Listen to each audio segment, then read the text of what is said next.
Bon, maintenant nous avons parlé des sommes, nous allons à présent parler des produits, donc de réels ou de complexes. Ça veut dire que si vous prenez x1, x2, x3, tac tac tac tac tac, xn, donc qui sont des complexes ou des réels, enfin si c'est des complexes ça peut être des réels a fortiori.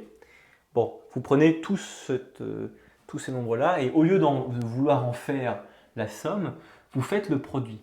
Vous voulez faire x1 fois x2 fois x3 fois tac tac tac tac fois xn. Bon, et bien écrit comme ça, c'est très long, c'est très moche aussi à voir. Et bon, vous étalez.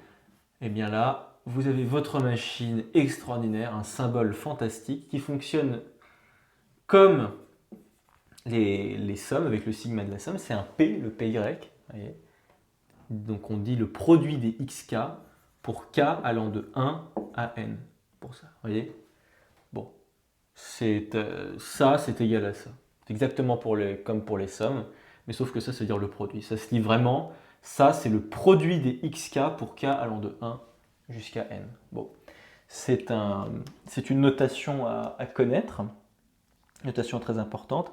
Et ça va nous, encore une fois, vous savez, donc ici, le K est en indice, bon, mais comme pour les sommes, le K peut faire partie du terme du terme général que vous avez multiplié. Par exemple, vous pouvez très bien avoir quelque chose du style la somme, le produit pour k allant de 1 à n des, je sais pas moi, mais des k fois k plus 1. Voyez. Donc là, k n'est pas du tout un indice là-dedans. Ici, c'était l'indice de x, mais là, ça fait partie du terme, quoi.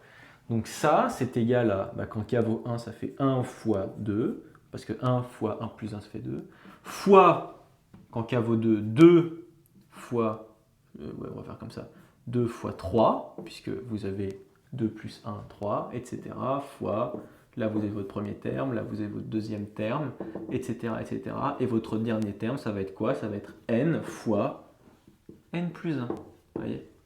Bon, donc tout ça juste pour vous dire que k, il peut vraiment, il n'est pas réduit simplement à être un indice, et même presque jamais. À vrai dire, c'est toujours très souvent quelque chose comme ça. Bon. Alors, ça va permettre d'introduire une notion extrêmement importante, c'est la notion de factoriel. Alors, je crois qu'au lycée, on la voit, oui, puisque comme vous faites les coefficients binomiaux, normalement, vous le faites, mais bon, c'est cette notation-là. C'est ce n avec un point d'exclamation A juste après. Et bien ça, en fait, c'est égal à 1 fois 2 fois 3 fois 4 fois tac tac tac tac tac fois n. En fait, c'est égal au produit des k pour k allant de 1 à n. Ça, c'est factoriel n. Ça se lit comme ça. Alors, par exemple, si vous faites factoriel 4, alors bien sûr, en fait, c'est le produit des k pour k allant de 1 à 4.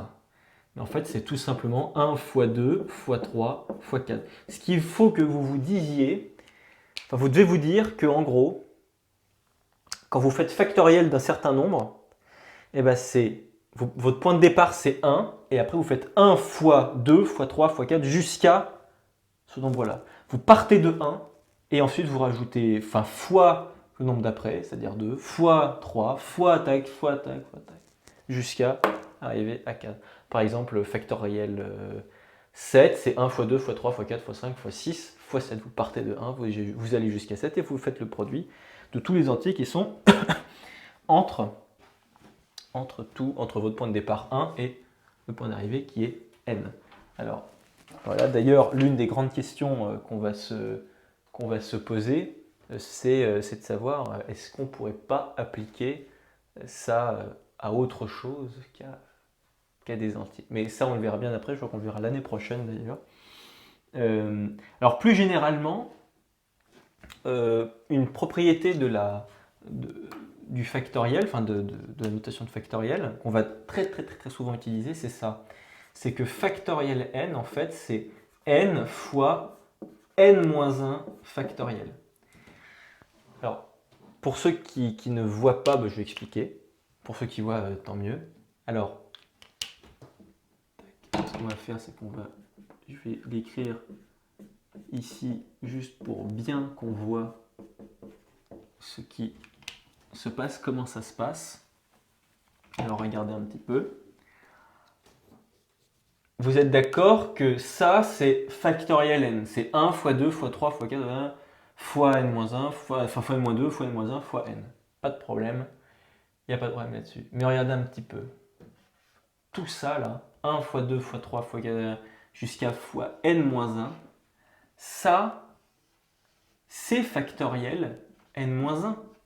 Bah oui, vous êtes parti de 1, vous êtes allé jusqu'à n-1 et vous avez multiplié tous les nombres qui étaient entre, enfin tous les entiers. 1 fois 2 fois 3 fois 4 jusqu'à fois n-1. Et donc en fait, factoriel n, c'est factoriel n-1, c'est tout ça, multiplié par n. Factoriel n, c'est n fois factoriel n-1.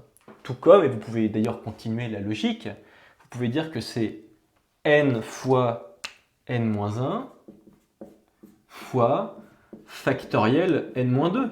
Encore une fois, c'est-à-dire que ici, vous pouvez très bien décider de vous dire, bah ok, en fait, hop là, tac, je m'arrête ici, hop là j'ai factoriel n-2, vous voyez, 1 fois 2 fois 3 jusqu'à fois n-2, et ensuite j'ai fois n-1 fois n.